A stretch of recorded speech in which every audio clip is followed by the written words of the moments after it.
कुछ देर के लिए अपनी पार्टी की गुलामी छोड़ दीजिए, कुछ देर के लिए समाजवाद, लोहियावाद, अंबेडकरवाद, गांधीवाद की टोपी सर से हटा दीजिए। थोड़ी देर के लिए सच्चे भारतीय बनिए और ईमानदारी से सोचिए कि जब रोड टैक्स दे दिया तो टोल टैक्स क्यों, और अगर टोल टैक्स देना ही है तो रोड टैक्स क्यों। जब हमने कमाने पे इनकम टैक्स दे दिया तो खर्च करने पे जीएसटी क्यों, और अगर खर्च करने पे जीएसटी देना ही है तो फिर इनकम टैक्स क्यों। जब हमने इनकम टैक्स दे दिया, उसके बाद जो हमने अपने बैंक में एफडी रखी, बैंक में अपना पैसा रखा, उसके ब्याज के ऊपर इनकम टैक्स क्यों। इस कानून, ये जो टैक्स का मखर जाल चल रहा है ना, इसके खिलाफ आवाज उठाइए। मैं बार बार कह रहा हूं, जब तक आप दल गुलामी करते रहेंगे, पार्टियों की गुलामी करते रहेंगे, तब तक भारत में सिस्टम में रिफॉर्म नहीं होगा, व्यवस्था नहीं सुधरेगी। इस घटिया टैक्स मकर जाल के कारण मिडिल क्लास परेशान है, व्यापारी परेशान है, बड़े उद्योगपति परेशान है, सब परेशान है। लूट हो रही है, भ्रष्टाचार हो रहा है, लेकिन यह सिस्टम नहीं बदला जा रहा है। अगर सरकार चाहे, अगर समाज चाहे, अगर सब लोग मिलकर आवाज उठाए, तो भारत में सारे टैक्स खत्म करके वन नेशन वन टैक्स लागू हो सकता है। जरूरत ही नहीं, न इनकम टैक्स की जरूरत है, न टोल टैक्स की जरूरत है, न रोड टैक्स की जरूरत है, न वैट की जरूरत है, न टीडीएस की जरूरत है, न इनकम टैक्स डिपार्टमेंट की जरूरत है, क्योंकि नॉन प्रोडक्टिव डिपार्टमेंट है। ये तो केवल पैसा वसूलता है और इस इनकम टैक्स डिपार्टमेंट के ऊपर हजारों करोड़ रुपए खर्च हो जाते हैं।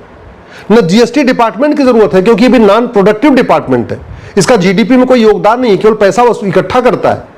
और सरकार को मैं कह रहा हूं, जिसमें वन नेशन वन टैक्स की बात कर रहा हूं, सरकार की इनकम दुगनी हो जाएगी और जनता का टेंशन खत्म हो जाएगा। लेकिन इसके लिए सबको मिलकर आवाज उठाना पड़ेगा। आज सारा ऐसा टैक्स का मकर जाल बना हुआ है कि हर व्यक्ति टैक्स दे रहा है। मैं उदाहरण देता हूं, जैसे मान लीजिए आप मेरे पास आए, आप डॉक्टर हैं या अध्यापक हैं या कुछ भी हैं, मान लीजिए आप बिजनेसमैन हैं, आपने अपनी कमाई पे इनकम टैक्स दे दिया। अब आप मेरे पास आए, आपने मुझे फीस दिया, आप ऑलरेडी इनकम टैक्स दे चुके हैं। इसके बावजूद उस पैसे को जब आप हमें देंगे तो हमें भी इनकम टैक्स देना पड़ेगा। चलो हमने भी दे दिया, अब हमने जाके डॉक्टर को दिखाया, तो डॉक्टर को हमने जो पैसा दिया, ऑलरेडी आपने इनकम टैक्स दे दिया था, मैंने इनकम टैक्स दे दिया था, इसके बाद हमने डॉक्टर को फीस दिया, अब डॉक्टर को भी इनकम टैक्स देना पड़ेगा। मैं किसी स्कूल में जाके बच्चों को पढ़ाऊंगा या बच्चों को कहीं ट्यूशन लेते हैं या कुछ स्कूल में पढ़ते हैं, वहां भी इनकम टैक्स लगेगा। अब मैं कुछ कपड़ा खरीदूंगा तो मुझे जीएसटी भी देना है। ऑलरेडी आपने इनकम टैक्स दिया, आप वो पैसा आपने मुझे दिया, मैंने इनकम टैक्स दे दिया। इसके बाद मैं गाड़ी खरीदूंगा तो भी मुझे टैक्स देना है। अगर मैं कुछ भी आटा खरीदता हूं, चावल खरीदता हूं, दाल खरीदता हूं, तो भी मुझे टैक्स देना है। इसलिए मैं कह रहा हूं, या तो कमाई पे टैक्स लगे या तो खर्च करने पे टैक्स लगे। ऐसा नहीं होना चाहिए कि कमाई पे भी टैक्स चलता रहे और खर्च करने पे भी टैक्स चलता रहे और व्यक्ति बार बार टैक्स देता रहे। आज की डेट में लगभग 100 रुपए से बड़े नोट की जरूरत खत्म हो चुकी है। क्यों? क्योंकि भारत में इस समय 250 करोड़ खाते खुल चुके हैं। इस समय 250 एटीएम, पेटीएम, भीम यूपीआई अगर टोटल मिला दीजिए तो 250 करोड़ यूज हो रहे हैं। भारत की जनसंख्या 150 करोड़ से कम है और एटीएम, पेटीएम, भीम UPI, debit card, credit card सबकी अगर संख्या जोड़ दीजिए तो 250 करोड़ है। हर व्यक्ति बैंक से जुड़ चुका है। गरीब से गरीब आदमी बैंक से जुड़ा हुआ है, आदिवासी बैंक से जुड़ा हुआ है, किसानों को किसान सम्मान निधि आती है, वो भी बैंक में जाती है। 55 करोड़ बैंक खाते, जनधन खाते खुल चुके हैं। जनधन खाते उनके खुलते हैं जिनकी एनुअल इनकम 50,000 रुपए से कम होती, तो आप खुद सोच सकते हैं। हर व्यक्ति बैंक से जुड़ा हुआ है। और वैसे भी जो गरीब है, एकदम आदिवासी है, वो कोई बहुत महंगा ट्रांजैक्शन करता नहीं है। वो 1000 रुपए का सामान खरीदता, 1500 सामान खरीदता, 2000 सामान खरीदता। वो ऐसा सामान खरीदता नहीं है जो बहुत हाई, जिसकी वैल्यू बहुत ज्यादा हो। वो आईफोन नहीं खरीदता, वो कार नहीं खरीदता, वो बाइक नहीं खरीदता। वो गरीब आदमी अपना साइकिल खरीद लेता है और अपने छोटे से उसमें रहता है। सरकारी आंकड़े कहते हैं कि भारत में 80% लोग पर डे 100 रुपए से कम खर्च करते हैं और जो 20% लोग पर डे 100 रुपए से ज्यादा खर्च करते हैं उनके पास एटीएम, पेटीएम, भीम UPI, debit card, credit card है। इसका मतलब 100 रुपए से बड़े नोट की जरूरत ही नहीं है। सरकारी आंकड़े कहते हैं इस समय दुनिया में सबसे ज्यादा यूपीआई का, सबसे ज्यादा ऑनलाइन ट्रांजैक्शन भारत में हो रहा है। इसका मतलब अगर 5000 रुपए से महंगे सामान का कैश लेन देन बंद कर दिया जाए तो भी कोई फर्क नहीं पड़ेगा, लोग आराम से ऑनलाइन खरीदते रहेंगे। सरकारी आंकड़े हैं कि 130 करोड़ आधार बन चुका है। इसका मतलब सबकी प्रॉपर्टी को आधार से लिंक कर दिया जाए तो भी किसी को कोई दिक्कत नहीं आएगी। ये 3 काम हो जाए ना, 100 रुपए से बड़ी नोट बंद हो जाए, 5,000 रुपए से महंगे सामान का कैश लेन देन बंद हो जाए और 50,000 रुपए से महंगी प्रॉपर्टी आधार से लिंक कर दी जाए, तो भ्रष्टाचार खत्म हो जाएगा, टैक्स चोरी खत्म हो जाएगा। और उसके बाद केवल 2% एक्सपेंडिचर टैक्स लगा दिया जाए, मतलब इनकम टैक्स खत्म, टोल टैक्स खत्म, रोड टैक्स खत्म, वैट खत्म, टीडीएस खत्म, ये जीएसटी का इतनी मोटी किताब खत्म, जिस जीएसटी को फॉर्म भरने के लिए बाकायदा चार्टेड अकाउंटेंट रखना पड़ता है। सब परेशान है बेचारे, छोटा व्यापारी हो बड़ा व्यापारी सब परेशान। वो जीएसटी भी खत्म, कोई जरूरत नहीं, केवल एक टैक्स लगा के रखिए आप, कस्टम एक्साइज रखिए। जो बाहर से इंपोर्ट सामान हो रहा है, एक्सपोर्ट सामान हो रहा है, उस पर जो टैक्स लगा रहा हो सरकार रखे। लेकिन भारत के आंतरिक इंटरनल जितने भी टैक्स हैं सारे टैक्स खत्म, और सरकार 2% बैंकिंग ट्रांजैक्शन टैक्स लेता रहे कि भाई 4,999 रुपए तक तो आपको कैश में लेन देन कर सकते हैं। जैसे कोई सामान की वैल्यू 5,000 होगी, जिसकी भी एमआरपी 5,000 से ज्यादा होगी, वो आप अब ऑनलाइन नहीं खरीद, वो कैश में नहीं खरीद सकते, आपको बाकायदा बैंकिंग ट्रांजैक्शन करना पड़ेगा। एटीएम, पेटीएम, भीम, UPI, debit card, credit card से लेना पड़ेगा। और उस पर केवल 2% एक्स्ट्रा देना है, यानी 100 रुपए का सामान है तो 102 रुपए देना है, 1,000 का सामान है तो 1,020 देना है। इतना ही करना है, बहुत ज्यादा नहीं करना। 1 लाख का सामान है तो 1,02,000 देना है। लेकिन उसके बदले आपको कुछ भी नहीं देना, ना टोल टैक्स देना, ना रोड टैक्स देना, ना वैट देना, ना टीडीएस देना, ना जीएसटी देना, सारे मतलब जितना ये मकड़जाल है कानून सारे खत्म। आम जनता भी खुश और सरकार की आय डबल, दुगुनी आय। मैं कह रहा हूं सरकार इस सिस्टम को लागू करके पायलट बेसिस पे एक बार देख ले।